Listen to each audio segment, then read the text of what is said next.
یوسف شیخ صاحب نے بھارت سے پوچھا ہے، میری عمر 28 سال ہے اور مجھے زنا کا خطرہ ہے اور میری والدہ اور والد کو میری شادی کے لیے کوئی رشتہ نہیں مل رہا، اس لیے میرا ایک رشتہ ہے جو میری خالہ کی طرف سے ہے، لیکن مسئلہ یہ ہے کہ میری خالہ نے ایک غیر مذہب کے شخص سے شادی کی اور ان کی ایک بیٹی ہے اور وہ مجھ سے شادی کرنا چاہتی ہے۔ خالو کی بیٹی نماز روزہ اور قرآن پڑھنے والی ہے۔ دراصل خالہ اور خالو نے مکمل طور پر اسلام قبول کرنے کا فیصلہ کر لیا ہے، لیکن میرے چچا نے شادی سے سختی سے منع کر دیا ہے، کیونکہ ان کا کہنا ہے کہ میرے خالو اور خالہ نے اسلام کا استعمال صرف اپنی بیٹی کی شادی کے لیے کیا ہے، تو کیا مجھے یہ رشتہ کرنا چاہیے یا نہیں کرنا چاہیے؟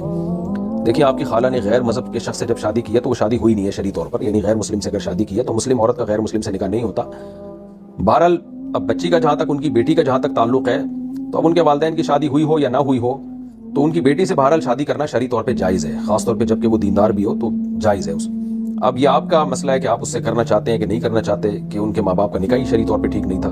اور اس بحث میں اب پڑھنے کی ضرورت نہیں ہے کہ وہ بیٹی کی شادی کے لیے اسلام قبول کر رہے ہیں، ان کو اسلام قبول کرنے دیں اور ان کا نکاح بھی پھر ان سے کہیں دوبارہ کریں، آپ تجدید نکاح کریں اسلام قبول کرنے کے بعد۔ تو اب اس بحث میں پڑھنا کہ وہ بچی کی شادی کی خاطر اسلام قبول کر رہے ہیں، اس بحث میں پڑھنے کا کوئی فائدہ ہے نہیں، تو وہ جو بھی کر رہے ہیں وہ ان کا اللہ کا معاملہ ہے۔ بہرحال میں تو صرف شرعی مسئلہ بتا سکتا ہوں کہ آپ کے لیے اس لڑکی سے شادی کرنا جائز ہے۔